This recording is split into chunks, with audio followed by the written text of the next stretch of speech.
आज से ठीक 12 दिन पहले यानी कि 9 सितंबर 2025 की शाम जब देश में उपराष्ट्रपति पद के चुनाव के नतीजे सामने आ रहे थे, तो जब एनडीए के जो उम्मीदवार थे सीपी राधाकृष्णन, उनका जीत का ऐलान हो चुका था और विपक्ष की बुरी तरह हार हो गई थी और इस बीच कुछ 15 क्रॉस वोटिंग और 15 अमान्य वोट का जो नतीजा सामने आया था, जो जानकारी सामने आई थी, वो सबको पता लग गई थी। अब इस बीच एक चौंका देने वाली रिपोर्ट सामने आ रही है। रिपोर्ट यह बता रही है कि कांग्रेस पार्टी के एक वरिष्ठ सांसद ने इस चुनाव के नतीजे आने के आधे घंटे के भीतर राहुल गांधी को एक फोन किया और राहुल गांधी को फोन कर एक ऐसी चौंका देने वाली बात बताई जिसे सुनने के बाद राहुल गांधी को गंभीरता से इस पर निर्णय लेना चाहिए था, गंभीरता से इस पर कदम उठाना चाहिए था, लेकिन राहुल गांधी ने अपने ही वरिष्ठ सांसद की बात को अनसुना कर दिया और राहुल गांधी ने कहा कि इस तरह की बातें मुझे आप मत बताया कीजिए, मुझे ऐसी बातों पर कोई भरोसा नहीं होता है। आधा घंटे बाद यह बात हुई थी और 12 दिन बाद आखिरकार उस सांसद की वो बात सच साबित हुई। राहुल गांधी को 2025 का सबसे बड़ा झटका लगने वाला है। यह झटका क्या है और क्यों राहुल गांधी ने उस वरिष्ठ सांसद की बात को अनसुनी कर कांग्रेस पार्टी के लिए सबसे बड़ा संकट ला दिया है, पूरी कहानी बताऊंगा। लेकिन सबसे पहले आप एबीसी हिंदी के हमारे चैनल को सब्सक्राइब कीजिए और लाइक और कमेंट करना भी मत भूलिए। और अब मैं अंदर की कहानी बताता हूं। उपराष्ट्रपति चुनाव के बाद सामने आ गया था कि 15 सांसदों ने क्रॉस वोटिंग की है और 15 के वोट अमान्य हुए हैं।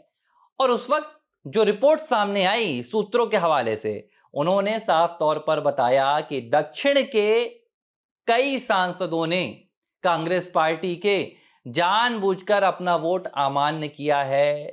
कई सूत्रों का दावा था कि कुछ ने तो सामने से क्रॉस वोटिंग की है। 15 में से करीब 11 कांग्रेस के सांसदों ने क्रॉस वोटिंग की थी और कुछ ने जानबूझकर अमान्य वोट करके एनडीए के उम्मीदवार को जीत दिला दी।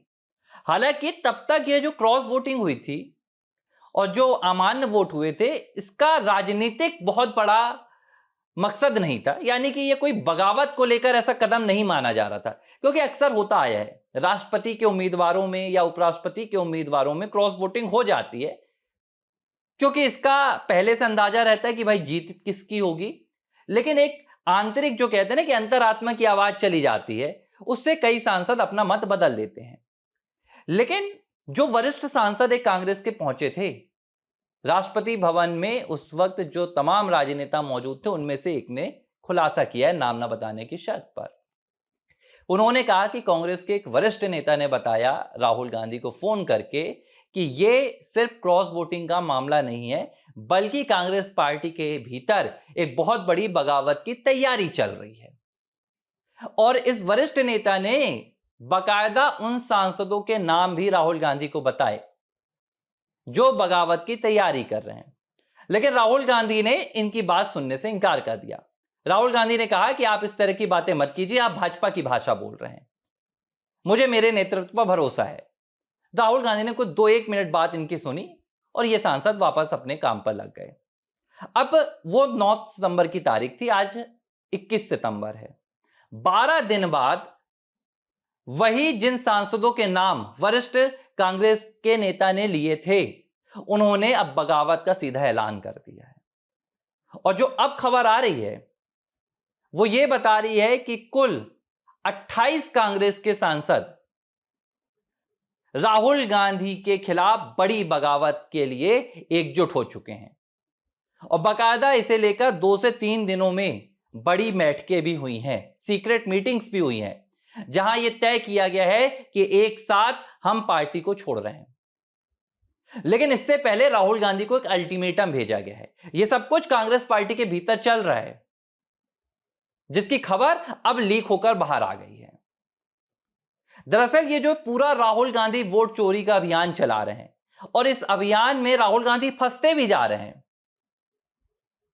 कांग्रेस पार्टी को नुकसान हो रहा है, विपक्ष ने भी अपने रास्ते अलग कर लिए हैं।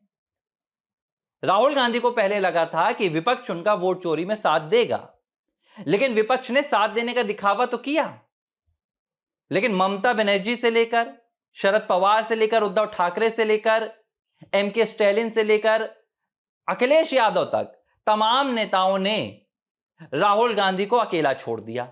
अब अकेला कैसे छोड़ा? आप तो कहेंगे कि भाई एमके स्टैलिन बिहार पहुंचे थे, अखिलेश यादव भी बिहार पहुंचे थे, ममता बनर्जी ने भी यूसुफ पठान को भेजा था। दरअसल विपक्ष की एकजुटता दिखाने के लिए राहुल गांधी के इस अभियान में कुछ नेता आए, कुछ नेताओं ने अपने रिप्रेजेंटेटिव भेजे, लेकिन राहुल गांधी का साथ किसी ने नहीं दिया। अब अकेले राहुल गांधी वोट चोरी का खुलासा कर रहे हैं, यह अपने आप में थोड़ा सा हैरान कर देने वाली बात है। पश्चिम बंगाल में ममता बनर्जी की सरकार है, आज से नहीं है, 15 सालों से है। 2010 से ममता बनर्जी सत्ता में है। पूरा जो राज्य के भीतर सिस्टम है वो ममता बनर्जी का है। बावजूद इसके अब तक ममता बनर्जी ने अपने राज्य में एक वोट चोरी का भी सबूत नहीं दिया।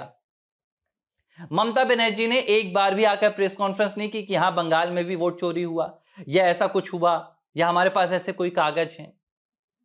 एमके स्टैलिन ने तमिलनाडु से आकर बिहार में राहुल गांधी की जो वोट चोरी की यात्रा थी उसका साथ तो दिया, लेकिन उन्होंने तमिलनाडु में एक भी खुलासा नहीं किया। इसके अलावा आप देखिए उद्धव ठाकरे, पहले वो महाराष्ट्र में जो राहुल गांधी आरोप लगा रहे थे उसके साथ खड़े थे, लेकिन अब उन्होंने भी राहुल गांधी से रास्ते अलग कर लिए हैं। दिल्ली में उद्धव ठाकरे पहुंचे थे कुछ दिनों पहले इंडिया अलायंस की एक बैठक में शामिल होने के लिए। तब उनसे पूछा गया कि राज ठाकरे भी राहुल गांधी से मिलेंगे, तो उन्होंने साफ तौर पर मना किया कि हम दोनों भाई को किसी की जरूरत नहीं है। एक तो ये मैं विपक्ष का आपको हाल बता रहा हूं कि राहुल गांधी को सबने अकेला छोड़ दिया, और जब सबने अकेला छोड़ दिया तो इन 28 सांसदों ने जाकर राहुल गांधी से कहा कि हमें वोट चोरी अभियान से क्या फायदा हो रहा है। तो राहुल गांधी ने जवाब दिया, जो तमाम वहां लोग मौजूद थे उन्होंने बताया, कुछ लोग, कि राहुल गांधी ने जवाब दिया कि हम प्रधानमंत्री नरेंद्र मोदी को टक्कर दे रहे हैं। तो एक वरिष्ठ सांसद ने उठकर कहा कि क्या प्रधानमंत्री नरेंद्र मोदी को टक्कर देने से हमारी राज्यों में सरकार वापस आने के आसार लग रहे हैं या जनता को हमें समर्थन मिल रहा है, जनता का समर्थन हमें मिल रहा है? राहुल गांधी इस बात का जवाब नहीं दे पाए, क्योंकि इन सांसदों ने एक रिपोर्ट पेश की राहुल गांधी के सामने, जिस रिपोर्ट में बताया गया कि राहुल गांधी की बिहार में वोट चोरी यात्रा के बाद कांग्रेस की तो वहां पर कोई जमीन नहीं थी, कांग्रेस की तो वहां पर कोई पकड़ नहीं थी, लेकिन आरजेडी की भी पकड़ कमजोर हो गई। और जैसे ही इस बात की खबर तेजस्वी यादव को लगी, तेजस्वी यादव तत्काल अपने पुराने मुद्दों पर चले गए। तेजस्वी यादव ने साफ तौर पर कहा कि हमारे चुनाव का अभियान वोट चोरी नहीं होगा। हां, कोई सवाल पूछने आएगा तो हम सत्ता दल बीजेपी को घेरने के लिए, पीएम मोदी को घेरने के लिए वोट चोर कह देंगे, लेकिन जनता के बीच में हम वोट चोरी के मुद्दे पर नहीं जाएंगे। और इस बात को लेकर इन 28 सांसदों की और राहुल गांधी की आपस में जमकर बहस हो गई। राहुल गांधी ने कहा कि जो मुद्दा मैं उठाऊंगा आपको उस मुद्दे का समर्थन करना होगा, जबकि इन सांसदों ने कहा कि हम उन मुद्दों को उठाना चाहते हैं जिन मुद्दों से जनता हमारे पास जाए बल्कि हमसे दूर ना जाए, क्योंकि इन मुद्दों से मीडिया में सुर्खियां तो बन रही हैं, सोशल मीडिया पर चर्चा तो हो रहा है, लेकिन जनता का कांग्रेस पर विश्वास पैदा नहीं हो रहा, बल्कि सवाल खड़ा हो रहा है कि जनता के मुद्दे उठाने के बजाय राहुल गांधी और कांग्रेस पार्टी व्यक्तिगत राजनीति कर रही है, लोकतंत्र पर सवाल उठा रही है, और इस देश की जनता लोकतंत्र पर भरोसा करती है। तो इन 28 सांसदों ने राहुल गांधी के सामने प्रस्ताव रखा कि आप या तो अपना ये वोट चोरी वाला अभियान छोड़ दें, नहीं तो हम अपना रास्ता अलग बनाएंगे।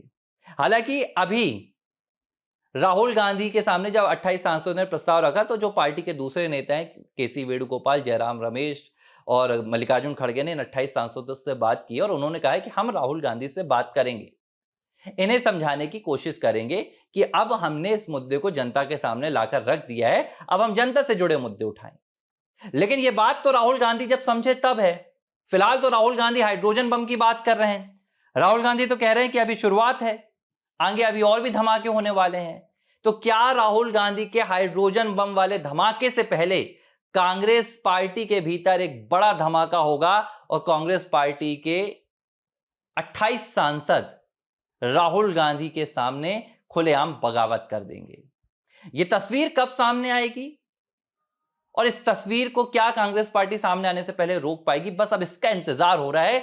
लेकिन जो बातें निकलकर सामने आई हैं उससे साफ है कि कांग्रेस पार्टी को वोट चोरी अभियान के बाद एक बहुत बड़ा झटका लगने वाला है और 28 सांसदों की यह बगावत किसी भी दिन कांग्रेस को तोड़कर रख देगी। एबीसी हिंदी न्यूज, आज ही जुड़िए हर खबर के साथ